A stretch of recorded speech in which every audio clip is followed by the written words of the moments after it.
Ladies and gentlemen, one of the most beloved grandmasters in the world of chess is named Ding Liren.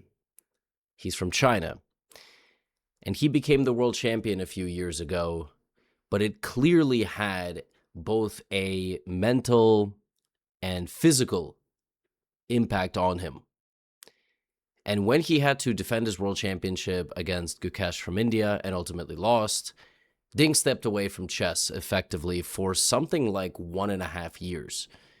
It's kind of unprecedented in the chess world for that to happen. And so fans were wondering when he would return to the top level scene. He played some small events in China, but then he came back.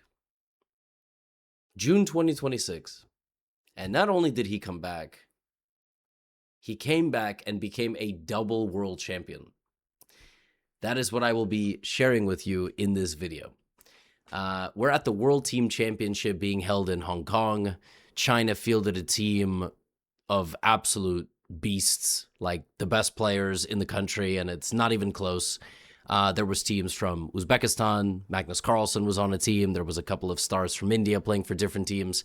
And so I will take you through it and show you how Ding Liren didn't play at the top level for 1.5 years, but both he and the Chinese team are now world champions once again. And Chinese chess is absolutely fascinating because you kind of feel like whenever they show up to play, they win, even though they're not really the talk of the town. Now, I'm going to kick things off with 2 games by Magnus Carlsen. This is important because Team Uzbekistan, led by Nodirbek Abdusatorov, is going to be a main protagonist in a couple of these games. And we will save the best for last as Ding Liren takes on Hans Niemann and wins like the champion that we knew him as. Now, this is important because in the first quarterfinal, Team Magnus, WR Chess, went up against Uzbekistan. And Magnus yesterday went 10 out of 11, although this has, of course, been a forgettable tournament. And quite frankly, the last few months have been forgettable in terms of chess in general. In this game, Magnus played an accelerated dragon. Nodirbek played this line with f4, trying to kind of create some attacking chances, maybe with f5 or e5. Magnus played very normal, very prudent. But from the opening, Nodirbek did not really get any sort of attack. Magnus got queenside counterplay. Nodirbek still went for an attack. He sacrificed this pawn and went f5. And he obviously has some ideas here to attack Magnus. Remember, this was also the matchup of the World Blitz Championship in 2025 at the very end that Magnus ended up winning. Magnus, completely unafraid, just charged down the queenside. Nodirbek won his pawn back, but Magnus outmaneuvered him ultimately, and he just had a dominant position. Nodirbek continued to attack, and then I think right here, Magnus reversed course, put the king on h8, opened up the g-file for his own attack, landing on the g2 square, and before you know it, he swarms in, and I mean, this is pretty brutal. It's a knight fork. The king and the queen are both hanging. The reason I'm not screaming or anything like that, oh my goodness, Magnus comeback, it's a little bit too early and I haven't had my coffee, but it's actually really because of the next game that you're going to see. And like I said, normally I spend a lot of time analyzing the Magnus Carlsen game, but that's not the purpose of the video. The purpose of the video is to show this. In their second matchup between Team Magnus and Team Uzbekistan, it was a normal opening.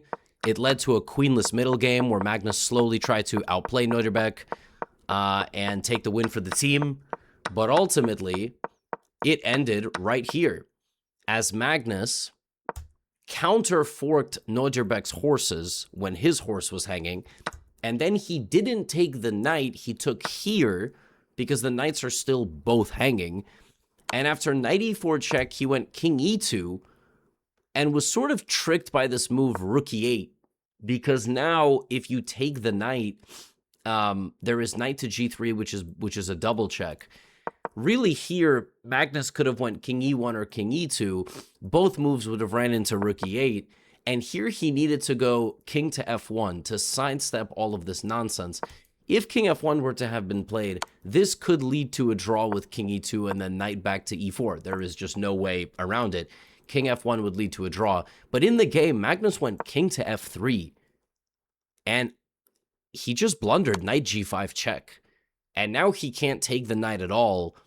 And Nordirbeck saves his piece and just wins the game. Like, he's just up a knight. And yeah, not only does he win this game, Team Uzbekistan beats Team Magnus. So no medal for WR Chess. In the Rapid, they got 17th. Here they are knocked out in the quarterfinal, and this is important because Uzbekistan moves on in the quarterfinal, and they will potentially face this team, the Dragon Chilling team. Now, this is really a team effort. They have Ju Wenjun, who is the world champ. They have Yu Yangyi, who's just perennial 2700 for as long as I can remember. They have Liu Shanglei, who looks like he should be in movies. Like this, he looks like an actor. I mean, he is, and he went like 10 out of 12 on this day. Wei Yi, powerhouse, absolutely needs no introduction. And obviously Ding Liren. And I'm going to show you a game from all of their matchups. This was their first matchup of the day. Wei Yi versus Liem from Vietnam. Just watch as everybody on Team China contributes. They also have an amateur board. Every single one of these teams has an amateur board.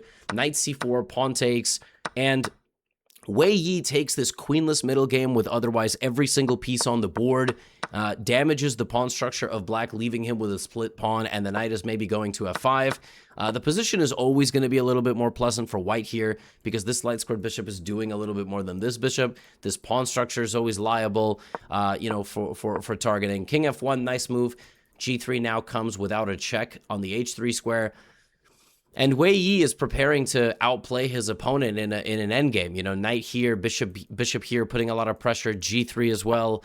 King f8 played, and Wei Yi just plays a fantastic game. Here he declines the trade of rooks, kicks out the knight, and just begins a direct line attack against his opponent's king, which is in the center of the board. There is a tactic here, knight f6, king f6, pawn takes e5, and then winning this on d6. He sacrifices the knight. Very nice move from Wei Yi. Pawn takes e5, pawn takes d6, and white is up a pawn. Really, white's pawn is on this side of the board. It's going to be kind of hard to break through, but let's see if Wei Yi is able to do it. And I don't even have to continue, just completely surgical. Admittedly, not the best defending. We've also seen this in the World Cup. Good offense, but bad defense. Yeah, Wei Yi breaks through over here. Bishop c6 is so nice. What a nice tactic. Takes the pawn, hits the rook. Rook e2 check is right there. And with this game, Wei Yi helped China in their first round matchup against a team called Mr. Birdie and Friends.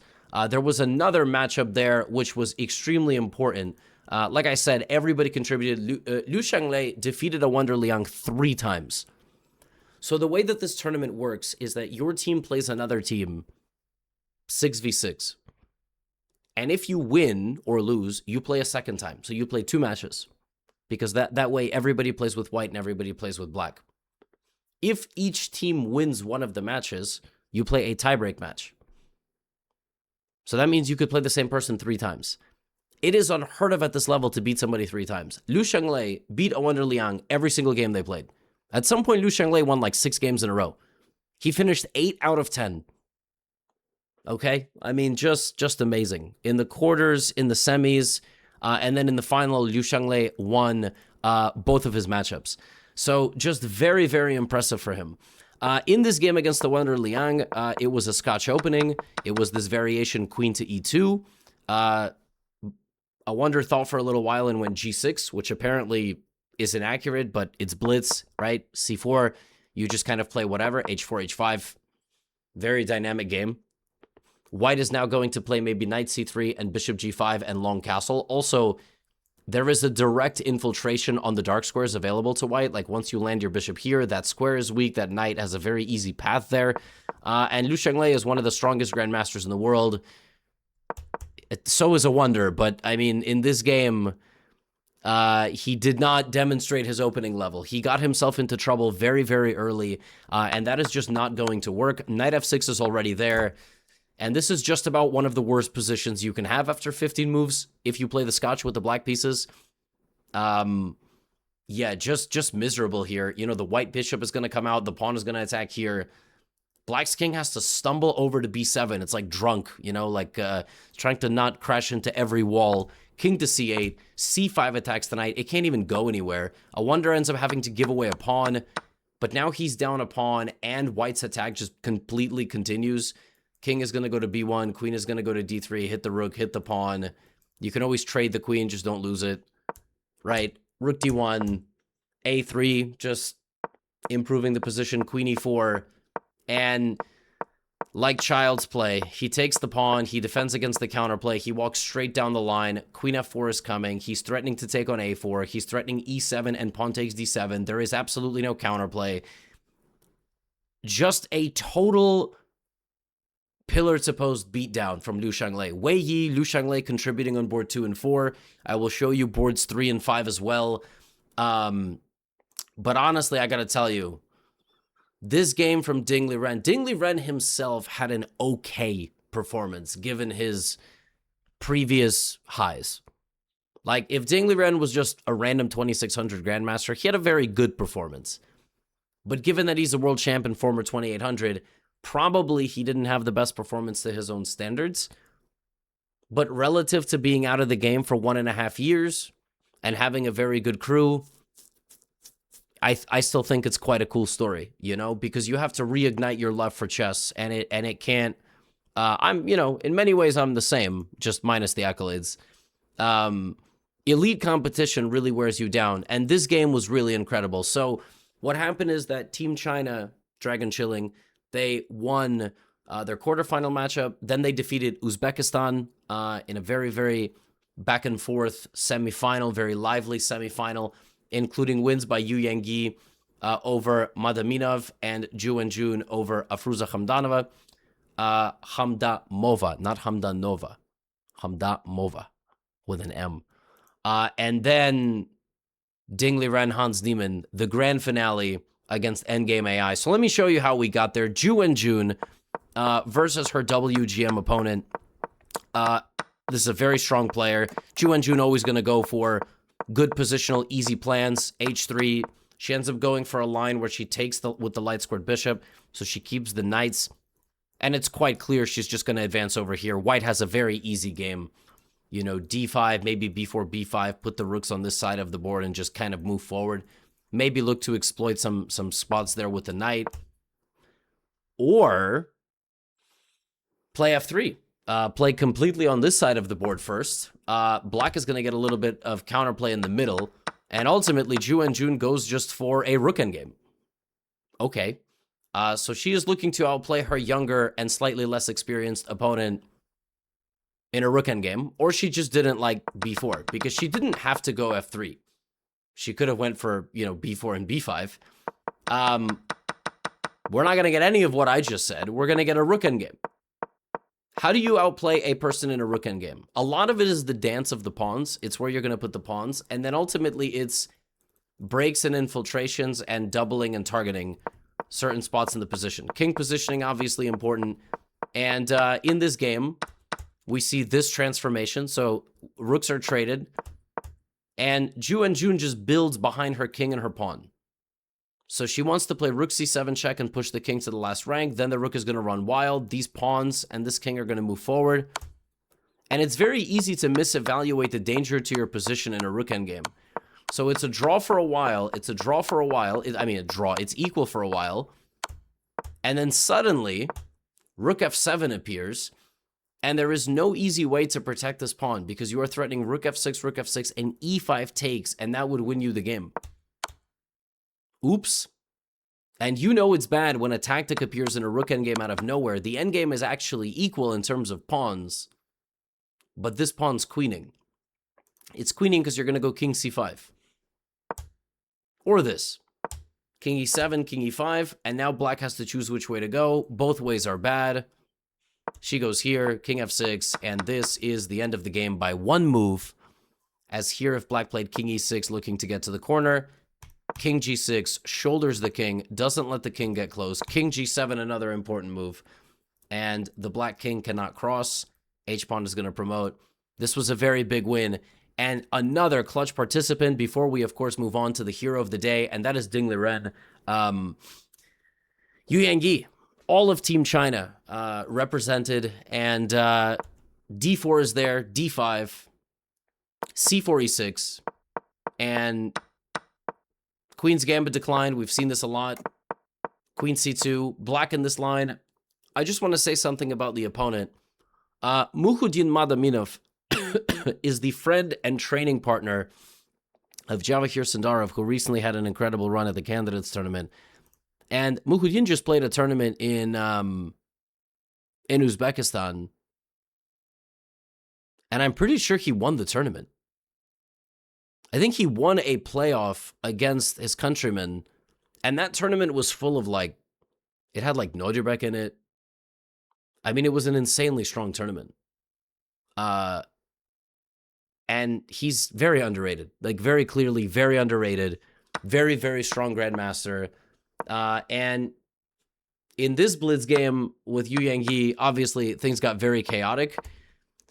Yu Yangyi won a pawn in the opening. He took on d5. He put his rook on d1, right? There was pressure here.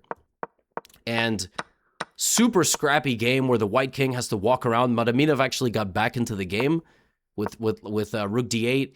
And even though he was a pawn down, he had a lot of activity. But ultimately, the position was just too sharp to play while down a pawn. And white consolidated very nicely, and black got into a deep time trouble. It looked like he was just about to win his pawn back, but the bishop was hanging, so you couldn't take. You have to go bishop c5. And Yu Yangyi is a very, very, very good and practical player. Obviously, in a blitz game, anything can happen, and things did happen. It was a little bit messy and not totally perfect. A lot of queen checks, looking for the right breakthrough. At some point, white is going to have to move something else. He can't just keep shuffling. That's the trade that we needed. And, yeah, Yu Yangyi is going to convert this game. It's going to take a little while. He's going to win all of Madaminov's pawns. Queen g7 is going to come to trade off the queen, and that's going to be it. Black has no counterplay at all. Yu Yangyi ended 7.5 out of 10, and Liu Shanglei ended 8 out of 10. I mean, you talk about a team performance from Dragon Chilling. That was it right there. Yu Yangyi, just like Liu Shanglei swept Awonder Liang from the other team, Yu Yangyi swept all of the Uzbeks on his board. He beat Mukhudin twice and Nodirbek Yakuboyev. So every Uzbek that they put in front of Yu Yangyi, he won against, which was very impressive. And then he beat Denis Makhnev in the round of 16 previously. And so this takes me to the final matchup. Dragon Chilling versus Endgame AI. Endgame is the team of Hans. The other boards are Denis Lazovic, who is a top 3 speed player in the world. I'm not exaggerating. He literally finished number 3 in the Speed Chess Championship. Very, very strong player. I think they also had Alexis Serrana on the team. They also had Lanier Dominguez on the team. They had Zhu Jiner on the team, Chinese Grandmaster. So, very good team. Made it to the finals. And this is Hans versus Ding Liren. And you will remember, I showed a game a couple of days ago, or maybe you don't remember, where Hans made Ding surrender in a position that was, you know, very dominant. In this game, Ding started very slowly. Both guys started slowly developing their pieces. Bishop back to b3. Hans trying to establish a nice dominant space here. And then plays c4. And Ding goes for knight g4 and takes the bishop like this. And what I love about this game is where we go from this direction. Ding Liren became famous for his violent tendencies on the chessboard.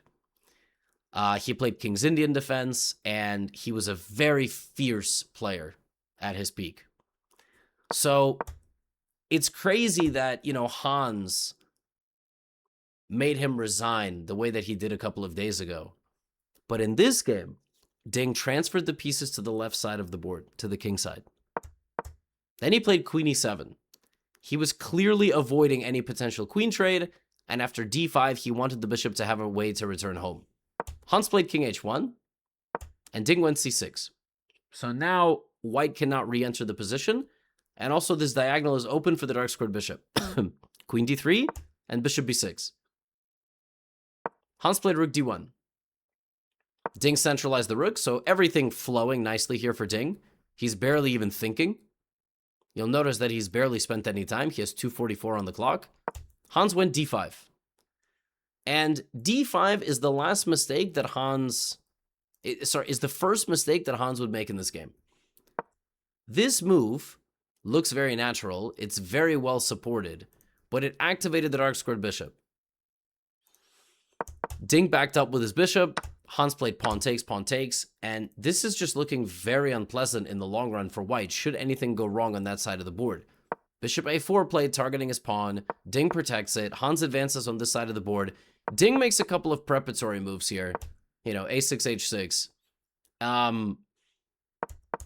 And suddenly the attack commences. The soft spot of the white position, it's honestly a little bit hard to protect. In fact, you shouldn't protect it at all. Why should you not protect it? Because if you play rook f3, you invite the dragon's roar. Ding goes knight h4, rook goes to g3. And you know, when your spirit is broken in chess, you don't always play moves like Ding is about to play in this game. But Ding became the world champion by refusing a repetition of moves against Jan Nepomniachtchi and bravely putting his rook in front of his king. And of course, I'm talking about the move rook g6. And in this position, he had to will himself to play the next move. I don't think he wanted to play the next move. I think something inside him was telling him to play the next move. He couldn't come to terms with this move. The move is f5. 43 seconds spent on this move. Peak Ding, 5 seconds max plays the move f5, maybe 10. And when this move is played, all of the mojo comes back. Because the game completely explodes. Hans goes knight a4, Hans spends half his time as well, and Ding just plays f4. So in 9 seconds, he plays f4. It's not the top choice of the computer, but it doesn't really matter. The top choice of the computer was king h8. I mean, I don't know. f4 is much more natural, attacking the rook. Knight takes b6 is played. Of course, we could have gotten pawn takes, and then you would have had to sacrifice your knight. So the line of the computer here is pawn takes, knight takes, rook takes, knight takes b6, and if queen b6, there is c5.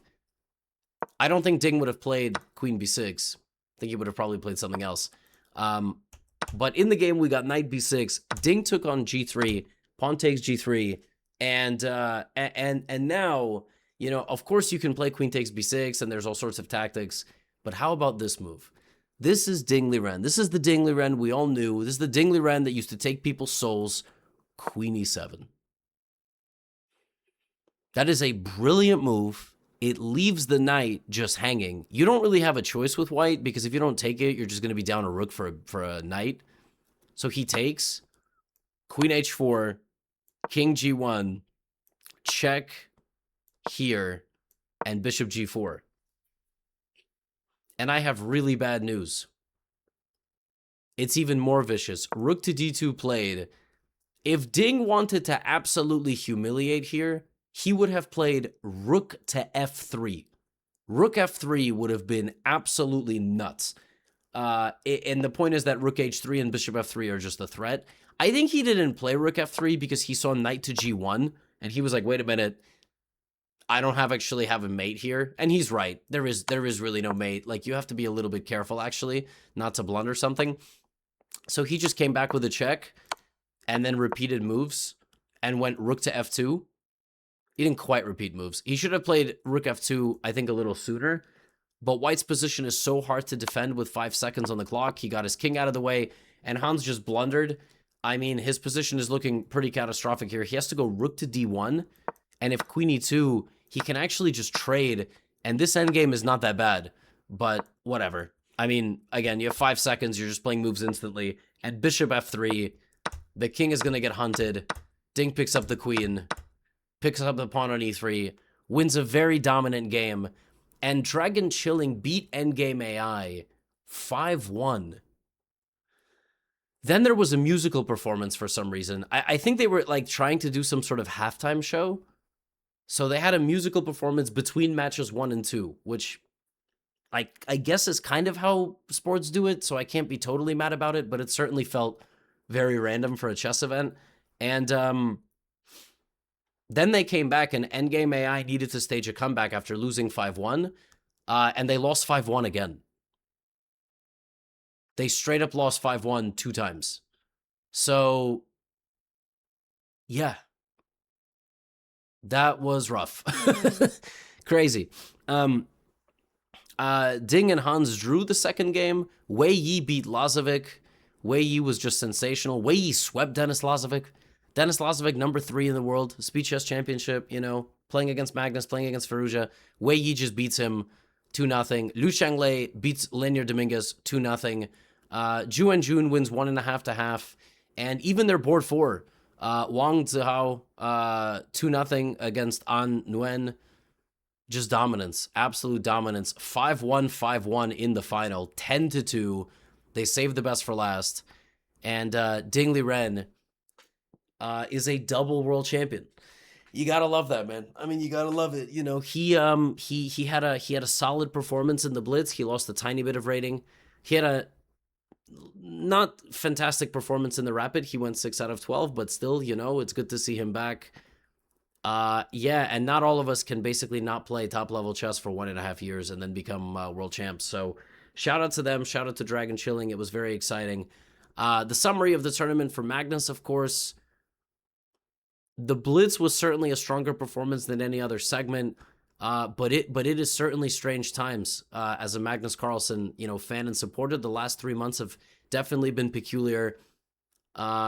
Norway chess, rough time management in the classical, didn't perform well in the rapid, and frankly, for his standards, probably was not happy with his performance in the Blitz. So none of the time formats right now are popping off. The Esports World Cup finals are in 2 months. They will be in Paris. We will see what happens there. And it's just a shame we don't get to see Magnus in person more, because now I don't know how long it's going to take to shake this off, because the next time, theoretically, he'll play over the board chess is like World Rapid and Blitz in December? Like, are we not going to get Magnus in an over-the-board tournament for 6 months? Really? Surely I'm missing something. Anyway, hopefully Ding Liren also returns to competition, but frankly, no pressure. He could just continue to play whatever he wants. Obviously, whenever the Chinese show up as one unit, they are just a force to be reckoned with, and this year is an Olympiad year, so we'll be seeing the Olympiad. That's what Magnus is going to play. He's going to play the Olympiad. And he might play like European Club Cup and maybe some league. Probably Magnus will play for Norway. That's all I have for you today. Congratulations to Ding Liren. Congratulations to Dragon Chilling. And yeah, get out of here.